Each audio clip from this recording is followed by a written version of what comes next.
وسلم نے تراویح کی کتنی رکعتیں پڑھی ہیں؟ کوئی بے غبار حدیث میں ہمیں اس کا تذکرہ نہیں ملتا، بس اتنا ہے کہ 3 دن پڑھی ہے، بس کتنی پڑھی ہے ہمیں نہیں پتا۔ یہ ہمیں حضرت عمر کے عمل سے پتہ چلتا ہے، کیونکہ حضرت عمر بدعتی بولو نہیں ہو سکتے، کیونکہ انہوں نے جب جماعت سے 20 رکعتیں پڑھائی ہیں حضرت عمر نے، تو اس کا مطلب نبی نے ان 3 دن میں کتنی پڑھی تھیں؟ اور ایک ضعیف روایت میں اس کا تذکرہ بھی ہے کہ نبی نے 20 رکعتیں پڑھی ہیں۔ تو ضعیف روایت کی تائید جب خلفائے راشدین کے عمل سے ہو گئی تو وہ ضعیف بھی عملاً کیا بن گئی؟ صحیح بن گئی ہے وہ۔ تو حضرت عمر سے 2 ہیں، 8 بھی اور 20 بھی۔ 8 والی پر امت نے کسی امت نے عمل ہی نہیں کیا، کیونکہ وہ بالاتفاق مضطرب ہونے کی وجہ سے ضعیف ہے، سند کی وجہ سے نہیں بلکہ مضطرب، کیونکہ جو راوی حضرت عمر سے 8 بیان کر رہا ہے وہی کتنی بھی بیان کر رہا ہے؟ 20 بیان کر رہا ہے۔ السلام علیکم ورحمۃ اللہ وبرکاتہ۔ آج کا جو ہمارا سوال ہے وہ محمد زبیر بھائی کی طرف سے ہے۔ وہ کہتے ہیں کہ سلمان بھائی، میں نے آپ کی ویڈیوز میں اکثر سنا ہے کہ آپ کہتے ہیں کہ تراویح، تہجد، وطر یہ ایک ہی نماز ہے، لیکن ہم نے تو اپنے مولویوں سے یہ سنا ہے کہ الگ الگ نمازیں ہیں، تو برائے مہربانی واضح حقیقت کیا ہے قرآن حدیث کی روشنی میں بتائیں۔ دیکھیں میرے بھائی، آپ مولوی کی بات رہنے دیں، یعنی مولوی جو آج اکثر بیان کر رہے ہیں نا، چاہے وہ یوٹیوب پہ تقریر کر رہے ہوں یا کسی جلسے میں جا کر تقریر کر رہے ہوں، تو وہ بنا دلیل کے ہی بات کرتے ہیں، یعنی وہ باتیں کرتے ہیں جو ان کے فرقے میں سوٹ کرتی ہیں، ٹھیک ہے، یعنی قرآن حدیث کو اکثر چھوڑے بیٹھے ہیں،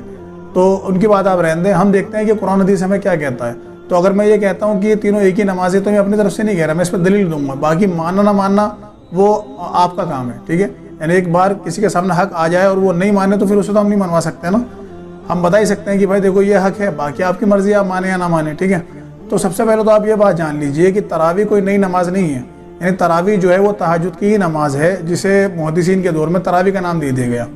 ٹھیک ہے۔ آپ جتنی بھی حدیثیں پڑھیں گے اس میں آپ کو یہی ملے گا کہ آپ صلی اللہ علیہ وسلم نے صحابہ کرام کو قیام اللیل کرایا، ٹھیک ہے، رات میں، یعنی رات کی نماز، رات کا قیام، اور تہجد رات کی نماز ہے جس کا وقت عشاء سے لے کر فجر سے پہلے تک ہوتا ہے، ٹھیک ہے۔ تو تراویح آپ کو کوئی لفظ نہیں ملے گا، یہ تو بعد میں محدثین کے دور میں اس کا نام تراویح رکھا گیا۔ اب رہا مسئلہ تہجد کا، تو تہجد آپ صلی اللہ علیہ وسلم پر پورے 12 مہینے فرض تھی، یعنی آپ صلی اللہ علیہ وسلم 12 مہینے وہ نماز پڑھا کرتے تھے، ایسا نہیں تھا کہ آپ صلی اللہ علیہ وسلم صرف رمضان میں یہ نماز پڑھا کرتے تھے، 12 مہینے آپ پر یہ فرض تھی۔ اور اس بارے میں جو ہمیں پہلی دلیل ملتی ہے وہ ہے قرآن میں کہ اللہ تعالیٰ نے فرمایا کہ اے نبی، رات کے کچھ حصے میں اٹھ کر اللہ کے آگے قیام کرا کریں، اس میں قرآن پڑھا کریں، اور یہ اضافہ اللہ نے آپ کے لیے کیا ہے، یعنی یہ اضافی نماز جو ہے اللہ نے آپ کے اوپر فرض کری ہے تاکہ اللہ تعالیٰ آپ کو مقام محمود پر فائز کرے، ٹھیک ہے۔ دوسری دلیل جو ہمیں ملتی ہے وہ سنن ابو داؤد سے ہے کہ اما عائشہ کے پاس کچھ لوگ آتے ہیں اور کہتے ہیں کہ آپ صلی اللہ علیہ وسلم کے تہجد کے بارے میں بتائیں کہ آپ کی رات کی نماز کا کیا طریقہ تھا۔ تو اما عائشہ فرماتی ہیں کہ دیکھو، آپ صلی اللہ علیہ وسلم پر رات کی نماز جو ہے وہ کچھ عرصے کے لیے فرض کر دی گئی تھی، یعنی تہجد کی نماز آپ صلی اللہ علیہ وسلم پر کچھ عرصے کے لیے فرض کر دی گئی تھی، لیکن بعد میں آپ صلی اللہ علیہ وسلم پر یہ نماز نفل کر دی گئی، یعنی اللہ تعالیٰ نے جب دیکھا کہ اس سے مشقت پڑ رہی ہے تو اللہ تعالیٰ نے نبی پر یہ جو نماز تھی وہ نفل کر دی، ٹھیک ہے۔ تو اب ان دونوں دلیلوں سے ہمیں معلوم پڑ رہا ہے کہ آپ صلی اللہ علیہ وسلم پر تہجد کی نماز فرض کر دی گئی تھی، ٹھیک ہے۔ تو اتنی بات ہمیں سمجھ میں آ گئی۔ اب رہا مسئلہ کہ تراویح کی شروعات کیسے ہوئی، یعنی تہجد کے بارے میں تو ہمیں معلوم پڑ گیا، اب تراویح کا مسئلہ کیسے ہوا۔ تو اس بارے میں جو حدیث ہمیں ملتی ہے وہ ہے جامعہ ترمذی میں کہ صحابی رسول کہتے ہیں کہ آپ صلی اللہ علیہ وسلم کے ساتھ ہم نے رمضان کے روزے رکھے، آپ نے ہمیں کسی رات میں تہجد کی نماز یعنی تراویح کی نماز کا قیام نہیں کرایا، لیکن اچانک آپ کو ہم نے دیکھا کہ آپ 23ویں رات میں یعنی 23ویں شب جب تھی، آپ اپنے حجرے سے باہر نکلے اور آپ نے ایک باہر چھوٹی سی مسجد بنا رکھی تھی جس کی دیواریں چھوٹی تھیں، یعنی اگر اس میں آدمی کھڑے ہو کے نماز پڑھے تو باہر کے لوگ دیکھ سکتے تھے کہ کوئی آدمی کھڑا ہوا نماز پڑھ رہا ہے۔ تو صحابی کہتے ہیں کہ آپ صلی اللہ علیہ وسلم کو ہم نے دیکھا 23ویں رات کی شب میں کہ آپ کھڑے ہوا نماز پڑھ لیں۔ تو صحابی کہتے ہیں کہ ہم سب آپ کے پیچھے، یعنی جتنے لوگ ہم تھے، ہم نے آپ کو آبزرو کرا، دیکھا، تو آپ کے پیچھے آ کر ہم نماز پڑھنے کھڑے ہو گئے۔ تو آپ صلی اللہ علیہ وسلم نے ہمیں نماز پڑھائی۔ اب 24ویں رات کو بھی ہم آپ کا ویٹ کر رہے تھے، لیکن آپ صلی اللہ علیہ وسلم نے 24 کو رات میں باہر نہیں آئے اپنے حجرے سے، اور وہ نماز آپ نے اپنے حجرے میں پڑھی، یعنی تہجد کی نماز آپ صلی اللہ علیہ وسلم نے اپنے حجرے میں پڑھی، ٹھیک ہے۔ پھر صحابی کہتے ہیں کہ آپ صلی اللہ علیہ وسلم نے 25 کی رات میں ہمیں وہ نماز پڑھائی، یعنی آپ 24 کو نہیں آئے، آپ 25 کی رات میں آپ صلی اللہ علیہ وسلم وہاں آئے اور آپ نے پھر دوبارہ نماز پڑھی۔ تو صحابہ کہتے ہیں کہ ہم اور زیادہ لوگ اکٹھے ہو گئے تھے، کیونکہ ہم نے اپنے ساتھیوں کو بتایا تھا کہ آپ صلی اللہ علیہ وسلم رات میں نماز پڑھا رہے ہیں، تو ہم آ کر آپ صلی اللہ علیہ وسلم کے ساتھ نماز میں شامل ہو گئے۔ پھر آپ صلی اللہ علیہ وسلم نے ایسا کرا کہ ہمیں نماز پڑھائی اور 26 کے لیے ہم ویٹ کر رہے تھے رات میں، لیکن آپ صلی اللہ علیہ وسلم اپنے حجرے سے باہر نہیں آئے۔ تو پھر آپ صلی اللہ علیہ وسلم اگلے دن یعنی 27 کی رات میں آپ باہر آئے، اور رات کے وقت جب نماز پڑھا رہے تھے تو ہجوم لگ گیا، یعنی صحابہ کرام بہت زیادہ ہو گئے، یعنی ہم نے اپنے ساتھیوں کو بتا دیا تھا کہ آپ صلی اللہ علیہ وسلم رات میں نماز پڑھا رہے ہیں، تو اس طرح بہت سارے صحابہ جمع ہو گئے اور آپ نے نماز پڑھائی۔ اب اسی طرح صحابی کہتے ہیں کہ 28 کی رات میں آپ باہر نہیں آئے، اور 29 کی رات میں ہم آپ کا ویٹ کر رہے تھے کہ شاید آپ آج باہر آئیں، لیکن آپ صلی اللہ علیہ وسلم 29 کی رات میں بھی باہر نہیں آئے، اور جب فجر کی اذانیں ہونے لگی تب آپ صلی اللہ علیہ وسلم باہر آئے، اور غصے کی حالت میں آ کر آپ نے کہا کہ مجھے معلوم تھا کہ تم لوگ یہاں جمع ہو نماز پڑھنے کے لیے، لیکن مجھے یہ خدشہ ہوا، مجھے یہ ڈر ہوا کہ کہیں اللہ تعالیٰ تم پر یہ نماز فرض نہ کر دے اور پھر تم اس کی پابندی سے عاجز آ جاؤ، یعنی اسے نہ نبھا پاؤ اور پھر گنہگار ہو، ٹھیک ہے؟ تو لہٰذا اپنے گھروں میں جا کے نماز پڑھا کرو، کیونکہ انسان کی سب سے بہتر نماز وہ ہے جو وہ اپنے گھر میں پڑھے فرض کے بعد، یعنی فرض تو مسجد میں پڑھنے ہیں، باقی اس کی جو نفلی نماز ہے وہ سب میں بہتر وہ ہے جو اپنے گھر میں پڑھے، ٹھیک ہے؟ یعنی تہجد کی نماز۔ اب اس حدیث پہ اگر آپ غور کریں گے تو کئی باتیں اس میں سمجھ میں آئیں گی کہ آپ صلی اللہ علیہ وسلم کو یہ ڈر کیوں ہوا کہ کہیں صحابہ پہ یہ نماز فرض نہ ہو جائے، یعنی آپ صلی اللہ علیہ وسلم حجرے سے باہر نکلے اپنے غصے میں، یعنی رات بھر آپ باہر نہیں آئے، صحابہ بیٹھے تھے، اور آپ فجر کی اذان جب ہو گئی، یعنی جب تہجد کا وقت ختم ہو گیا، جب آپ باہر نکلے اور آپ نے کہا کہ مجھے پتا ہے تم لوگ یہاں جمع ہو، لیکن میں جان کے باہر نہیں آیا کیونکہ مجھے ڈر ہوا کہ اللہ تعالیٰ کہیں تم پر یہ نماز فرض نہ کر دے۔ تو آپ صلی اللہ علیہ وسلم کو تو یہ ڈر ہونا چاہیے تھا نا کہ مجھ پہ بھی کہیں یہ نماز فرض نہ ہو جائے۔ آپ نے صحابہ کو اشارہ کر کے کیوں کہا کہ تم پر فرض نہ ہو جائے؟ کیونکہ آپ صلی اللہ علیہ وسلم پہ تو یہ فرض تھی، ٹھیک ہے؟ اس لیے آپ صلی اللہ علیہ وسلم کو یہ ڈر ہوا کہ ان پر بھی یہ نماز اللہ تعالیٰ فرض نہ کر دے، ٹھیک ہے؟ یعنی آپ صلی اللہ علیہ وسلم پر فرض تھی جبھی تو آپ کو ڈر ہوا نا، ورنہ آپ کہتے ہیں کہ ہم پر یہ نماز فرض نہ ہو جائے۔ آپ نے صحابہ کو کہا پرٹیکولر اشارہ کر کے کہ تم پہ یہ نماز فرض نہ ہو جائے، اپنے گھروں میں جا کے نماز پڑھو۔ دوسری چیز، آپ صلی اللہ علیہ وسلم کی حدیث ملتی ہے ہمیں، اللہ کے رسول نے فرمایا صلی اللہ علیہ وسلم کہ رمضان کے بعد بہترین روزے جو ہیں وہ محرم کے ہیں، ٹھیک ہے؟ اور فرض نماز کے بعد سب سے بہترین نماز جو ہے وہ تہجد کی نماز ہے، ٹھیک ہے؟ اور اب اس حدیث کے اندر بھی آپ صلی اللہ علیہ وسلم کیا کہہ رہے ہیں کہ سب سے بہترین نماز انسان کی وہ ہے جو اپنے گھر میں پڑھے، یعنی تہجد کی نماز۔ تو یہاں بھی ہمیں صاف اشارہ مل رہا ہے۔ دوسری چیز غور کرنے والی یہ ہے کہ آپ صلی اللہ علیہ وسلم نے پورے رمضان قیام نہیں کرا، یعنی آپ نے 1 سے لے کر 23 تک روزے رکھے، یعنی ان کی رات میں قیام نہیں کرایا، رات میں صحابہ کو اپنے حجرے میں آپ تہجد پڑھتے رہے، لیکن آپ نے اچانک سے 23ویں رات کو آ کر مسجد میں نماز پڑھی اور صحابہ نے آپ کو دیکھا اور آپ کے پیچھے آ کر جماعت کر لی، ٹھیک ہے؟ تو کوئی حدیث کے اندر ایسا حکم نہیں آتا کہ آپ صلی اللہ علیہ وسلم نے فرمایا کہ میرے پاس جبرائیل آئے، مجھے کہا کہ صحابہ کو جا کر نماز پڑھاؤ، ٹھیک ہے؟ کہیں قرآن میں ایسی آیت نہیں ملی کہ اچانک سے کہا گیا ہو کہ نبی آپ پر تراویح کی نماز رمضان میں فرض کر دی گئی ہے، کوئی ذکر نہیں ہے۔ ورنہ نماز کے بارے میں آتا، جیسے قرآن میں تہجد کے بارے میں آیا کہ اللہ تعالیٰ نے فرمایا کہ نبی آپ پر یہ نماز اضافی ہے کہ آپ رات کے کچھ حصے میں اللہ کے آگے قیام کریں، اس میں قرآن کی قرات کریں، ٹھیک ہے؟ اور اما عائشہ بھی کہہ رہی ہیں کہ آپ صلی اللہ علیہ وسلم پر یہ نماز فرض کر دی گئی تھی کچھ عرصے کے لیے، ٹھیک ہے؟ تو کہنے کا مسئلہ یہ ہے کہ تراویح کے بارے میں تو کوئی حکم نہیں آیا، تو آپ صلی اللہ علیہ وسلم نے اچانک کیسے 23ویں رات کو اگر آپ نے نماز پڑھائی اور 3 دن پڑھا کر آپ پھر چوتھی رات باہر نہیں نکلے اس ڈر سے کہ کہیں لوگوں پر فرض نہ ہو جائے؟ تو آپ کو یہ ڈر تھا نا کہ جس طرح مجھ پہ فرض ہے تو میں تو پڑھ رہا ہوں لیکن یہ لوگ نہیں پڑھ پائیں گے، جیسا آج آپ حال دیکھ لیں، کیونکہ وہ صحابہ کے اوپر رکھ کر تو پوری امت کے لیے تھے نا، بعد والے لوگوں کے لیے، جس طرح آج لوگ 5 ٹائم کی نماز نہیں پڑھتے، ٹھیک ہے؟ تو تہجد کی کہاں سے پڑھتے اگر وہ فرض کر دی جاتی؟ تو یہ تو تھی پہلی دلیل جس سے معلوم پڑتا ہے کہ یہ تینوں ایک ہی نماز ہے۔ دوسری دلیل ہے کہ حدیث کے اندر آتا ہے کہ صحابہ رسول فرماتے ہیں کہ اللہ کے رسول صلی اللہ علیہ وسلم نے جب ہمیں 23ویں رات کو یہ قیام کرایا تو آپ صلی اللہ علیہ وسلم نے ہمیں اتنا لمبا قیام کرایا، یعنی عشاء کے بعد سے اتنا لمبا قیام کرایا کہ ہمیں 1/3 رات تک آپ نے کھڑا رکھا، یعنی 1/3 رات تک آپ نے ہمیں یہ نماز پڑھائی، ٹھیک ہے؟ پھر جیسا حدیث میں آتا ہے 24 میں آپ نے ہمیں قیام نہیں کرایا، تو صحابی کہتے ہیں 25 میں جب آپ نے ہمیں قیام کرایا یعنی یہ نماز پڑھائی تو آپ نے ہمیں آدھی رات تک یہ نماز پڑھائی، یعنی نصف لیل حدیث کے اندر لفظ ہے کہ آپ نے ہمیں اتنا لمبا قیام کرایا کہ ہمیں آدھی رات آپ کے پیچھے کھڑے ہو گئی، ٹھیک ہے؟ تو پھر 26 کو آپ نے ہمیں یہ قیام نہیں کرایا، حدیث کے اندر آتا ہے۔ پھر آتا ہے کہ صحابی کہتے ہیں کہ آپ صلی اللہ علیہ وسلم نے جب 27ویں رات کو ہمیں یہ قیام کرایا یعنی تراویح پڑھائی، تہجد پڑھائی، تو آپ صلی اللہ علیہ وسلم نے ہمیں اتنا لمبا قیام کرایا ہے کہ ہمیں یہ ڈر لگنے لگا کہ ہمیں شاید سحری نہیں ملے گی، یعنی حدیث کے اندر آتا ہے کہ فلاح چھوٹنے کا ہمیں ڈر ہوا، یعنی ہم وہ نماز ختم کر کے فوراً جا کر ہم نے سحری کری، ایسی پوزیشن ہمیں ہو گئی، یعنی اتنا کم ٹائم ملا کہ ہم نے سحری کری اور اذان ہو گئی، یعنی ہڑبڑی میں ہم بھاگے۔ تو اب سوال یہ اٹھتا ہے، جو لوگ کہتے ہیں کہ نہیں تراویح اور تہجد الگ الگ نماز ہے، ان سے سوال یہ اٹھتا ہے کہ آپ صلی اللہ علیہ وسلم پر تہجد کی نماز فرض تھی، تو جب آپ صلی اللہ علیہ وسلم نے یہ 3 دن تراویح پڑھائی باہر آ کر صحابہ کرام کو، تو پہلے دن تو چلو آپ نے، ہم سمجھتے ہیں کہ آپ نے تہجد کی نماز گھر میں پڑھ لی ہوگی، پھر آپ نے تراویح پڑھائی، دوسرے دن بھی پڑھ لی ہوگی، لیکن تیسرے دن جب آپ صلی اللہ علیہ وسلم نے عشاء کے بعد سے لے کر اور یعنی سحری تک آپ نے نماز پڑھائی، اتنا لمبا قیام کیا، تو آپ صلی اللہ علیہ وسلم نے تہجد کی نماز کب پڑھی؟ تو یعنی آپ صلی اللہ علیہ وسلم نے تراویح کی نماز زیادہ آپ جو سنت کہتے ہیں نا، تو سنت نماز کے لیے فرض نماز چھوڑ دی، تو فرض کا چھوڑنا تو گنہگار ہے، انسان گنہگار ہو جاتا ہے۔ تو کیا آپ صلی اللہ علیہ وسلم کو ہم یہ مانیں نعوذ باللہ کہ آپ نے تراویح پڑھانے کے لیے تہجد کی نماز چھوڑ دی اور پوری رات تراویح پڑھاتے رہے؟ تو کون ایسا شخص ہوگا جو یہ کہے گا کہ آپ صلی اللہ علیہ وسلم نے فرض نماز چھوڑ سکتے تھے جان بوجھ کے؟ ٹھیک ہے، تو یہ ایک ہی نماز تھی، کیونکہ آپ صلی اللہ علیہ وسلم نے پوری رات یہی پڑھائی، تو وہی آپ کی تہجد کی نماز تھی جسے لوگوں نے بعد میں تراویح کہا، ٹھیک ہے؟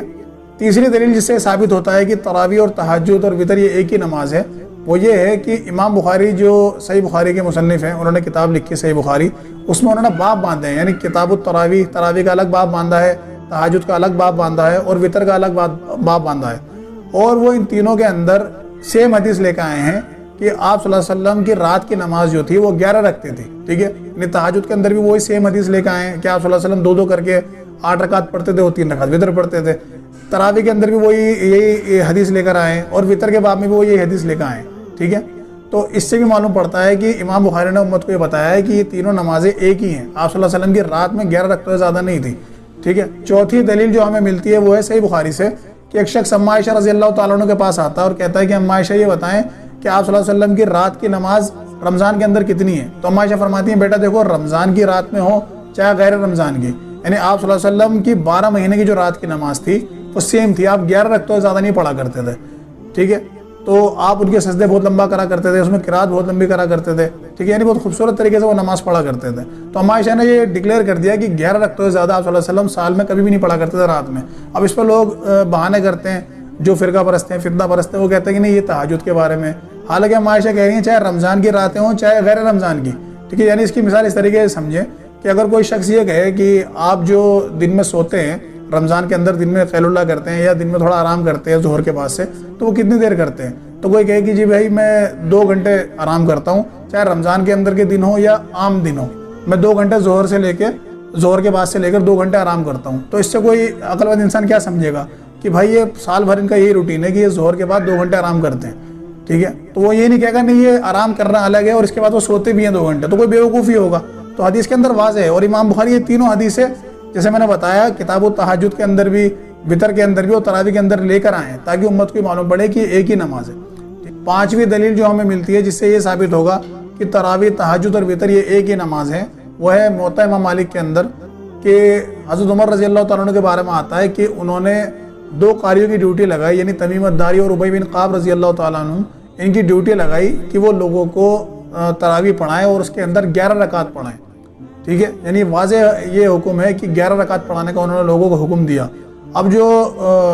فرقہ پرست لوگ ہیں وہ کیا کرتے ہیں، اس حدیث کو تو انکار کرتے ہیں، کہتے ہیں نہیں یہ حدیث جو ہے اس میں اضطراب ہے، ٹھیک ہے، اس کا انکار کرتے ہیں، حالانکہ یہ صحیح سند کے ساتھ موجود ہے۔ اور اس کے آگے ایک ضعیف حدیث ہے جس میں ایک راوی ہیں یزید بن رومان، وہ کہتے ہیں کہ حضرت عمر رضی اللہ تعالیٰ عنہ نے اپنے دور میں لوگوں کو 20 رکعت پڑھانے کا حکم دیا۔ اب اس حدیث کے اندر اگر ہم اس کا جائزہ لیں تو یہ منقطع حدیث ہے، یعنی اس کے اندر جو راوی ہیں جو یہ کہہ رہے ہیں کہ حضرت عمر نے 20 رکعت کا حکم دیا،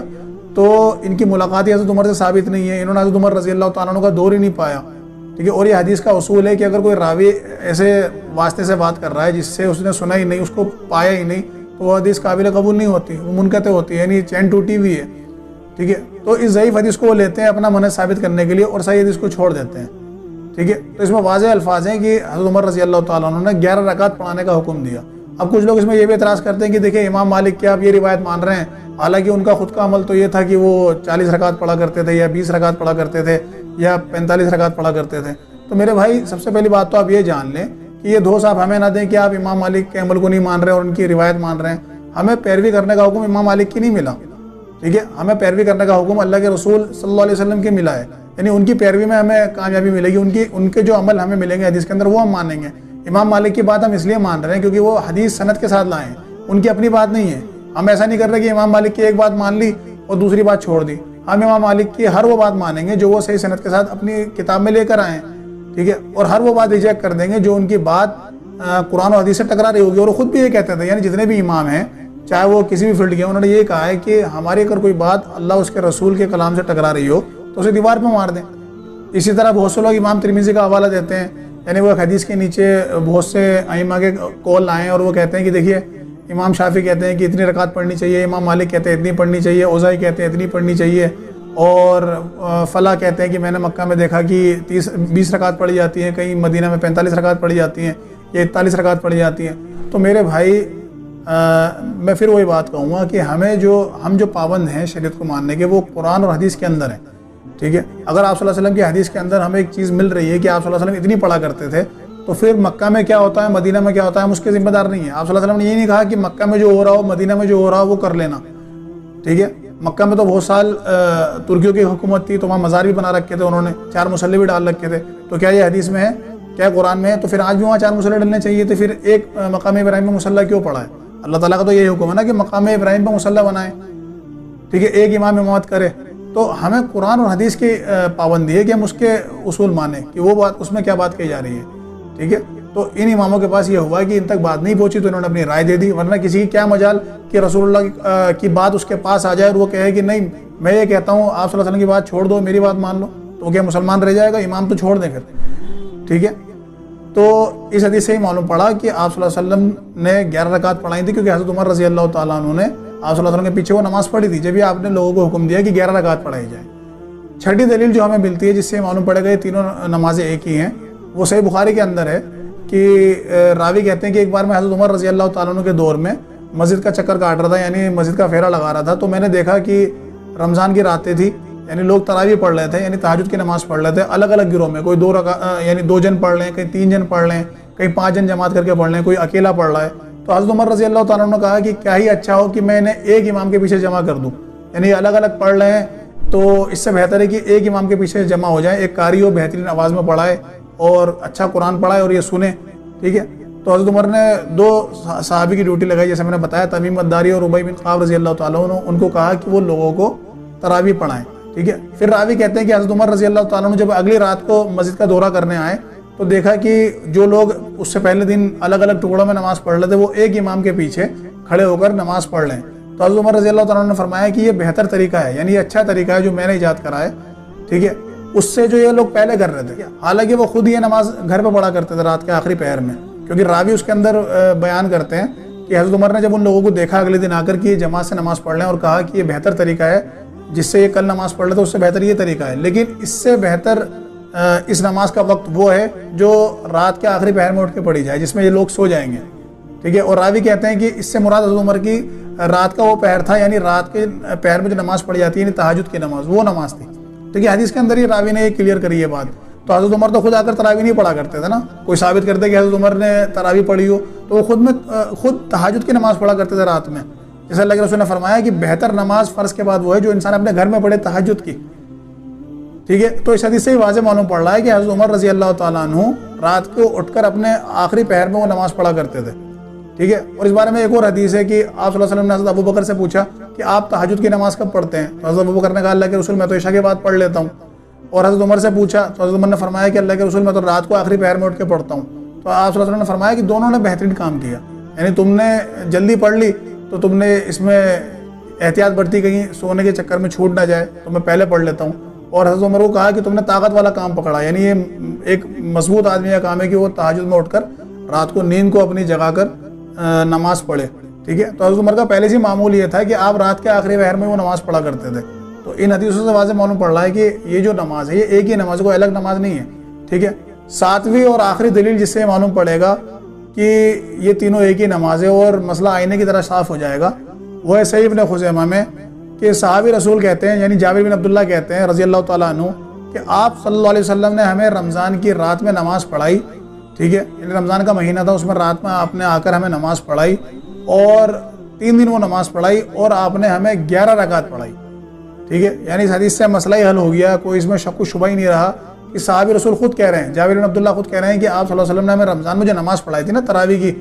ٹھیک ہے، تو وہ 11 رکعت پڑھائی تھی اور 8 رکعت تہجد اور 3 رکعت وتر، اور چوتھے دن ہم آپ کے انتظار میں بیٹھے رہے لیکن آپ صلی اللہ علیہ وسلم باہر نہیں آئے اور آپ نے باہر آ کر کہا کہ مجھے یہ خدشہ ہوا کہ تم پر یہ نماز فرض نہ ہو جائے، ٹھیک ہے،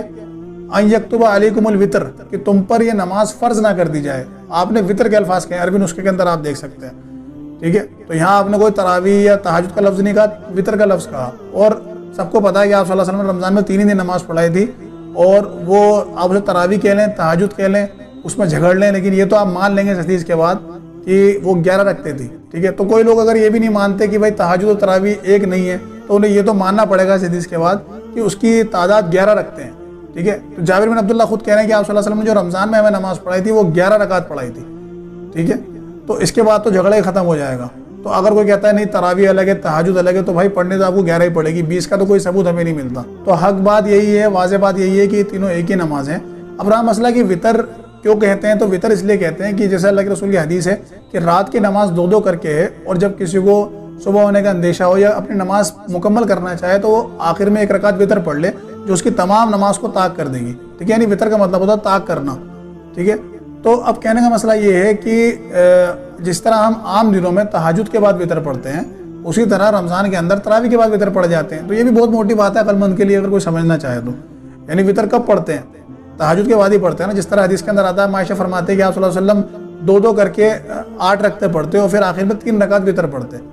ٹھیک ہے؟ یہ عام نمازیں ہیں، یعنی جب عام آپ پڑھا کرتے تھے رمضان کے علاوہ، اور وہی رمضان کے اندر 2 کر کے 8 رکھتے اور 3 رکعت وطر ہو جاتے تھے، ٹھیک ہے؟ تو یہ ایک ہی نماز ہے۔ تو ان سب دلیلوں کے بعد معلوم پڑا کہ تہجد، تراویح، وطر یہ ایک ہی نماز ہے، یہ کوئی الگ نماز نہیں ہے، ٹھیک ہے؟ جس کی تعداد 11 ہے، لیکن اگر کوئی بیمار ہے یا کوئی نہیں پڑھتا تو وہ گنہگار نہیں ہوگا، کیونکہ یہ نفلی نماز ہے۔ تو ان پوری دلیلوں کے بعد معلوم پڑ چکا ہے کہ حق کیا ہے۔ تو جسے ماننا ہوگا وہ مان لے گا، جسے نہیں ماننا اسے ہم منوا نہیں سکتے، اور ہمارا کام منوانا ہے بھی نہیں، ہمارا کام ہے حق کو بتانا۔ باقی جسے اللہ ہدایت ہے وہ حق کو قبول کرتا ہے۔ اللہ تعالیٰ سے دعا ہے کہ ہمیں حق بات کہنے، سننے اور عمل کرنے کی توفیق عطا فرمائے، آمین۔ وآخر دعوانا ان الحمد للہ رب العالمین۔